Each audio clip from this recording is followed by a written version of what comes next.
8/2022 को देवीपुर थाना को एक सूचना प्राप्त हुई थी कि भोजपुर के रहने वाले एक विष्णु मिर्धा नाम का युवक है जिनकी गुमशुदगी हो गई है। वो घर से लापता है। दिनांक 18/8/2022 से वो घर से निकले थे और अभी तक नहीं आए।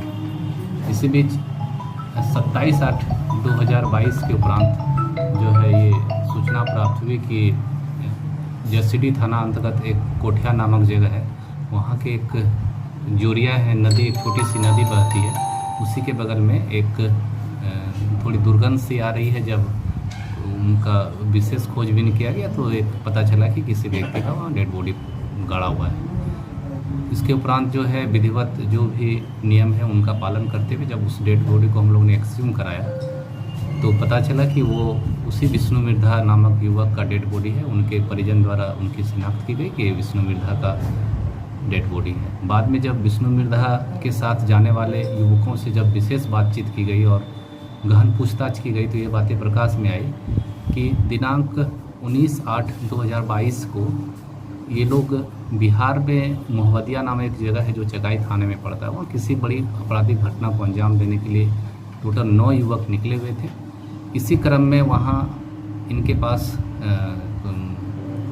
असलहे और बम था और ये गाड़ी से उतरकर मिट्टी लाने के लिए गए थे और वहाँ से जब लौट के आ रहे थे तो फिसल गया और वहाँ वो दुर्घटनाग्रस्त हो गए और इनकी शारीरिक स्थिति काफ़ी गंभीर जख्मी हो गई।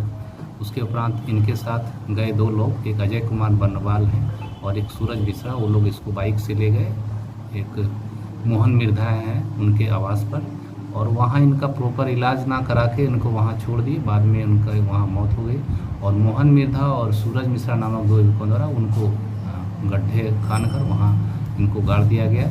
बाद में उनके पिताजी के लिखित बयान पे हम लोगों ने प्रॉपर FIR किया है जसीडीह थाने में और इस घटना में शामिल टोटल 9 लोग 10 लोग हो गए और तत्काल हम लोग अभी 3 लोग जो गिरफ्तार हुए उनको गिरफ्तार करके हम लोग माननीय न्यायालय में प्रेषित कर रहे हैं। इस घटना में शामिल जो युवक हैं उनका सूरज मिश्रा पूर्व में भी आपराधिक इतिहास रहा है, ये जेल गए हैं। अभी उनकी गिरफ्तारी नहीं हुई है और अनुसंधान अभी चल रहा है। गिरफ्तारी के उपरांत और स्थितियां स्पष्ट हो पाएगी कि इस घटना में और किनकी भागीदारी है। अनुसंधान जारी। मतलब कि ये मर्डर नहीं है, मतलब कि ये एक्सीडेंट हुआ उसके बाद उसको एक्सीडेंट देख सकते हैं कि एक्चुअली घटना किसी बड़ी आपराधिक घटना को अंजाम देने वाले थे और इनके बयान से इनकी पुष्टि भी है कि एक्सीडेंटली ये इंजर्ड हो गए, लेकिन इंजर्ड होने के बावजूद ये उनको प्रॉपर इलाज के लिए ना ले जाकर कहीं किसी घर पर छोड़कर भाग गए और जिसके कारण उनका डेथ हो गया। तो डेथ हो गया तो उसके बाद क्या ये बॉडी के साथ और भी कुछ किए? बॉडी के साथ बॉडी को गड्ढा खानकर वहीं डिस्पोज कर रहे हैं। विष्णु मिर्धा का कोई आपराधिक इतिहास मिला है? विष्णु मिर्धा के आपराधिक इतिहास के बारे में भी विशेष जानकारी नहीं मिली है। हम लोग देख रहे हैं कि पहले भी जेल गए हैं या उनके विशेष अनुसंधान में जो भी चीज़ आएंगी स्पष्ट हो गई।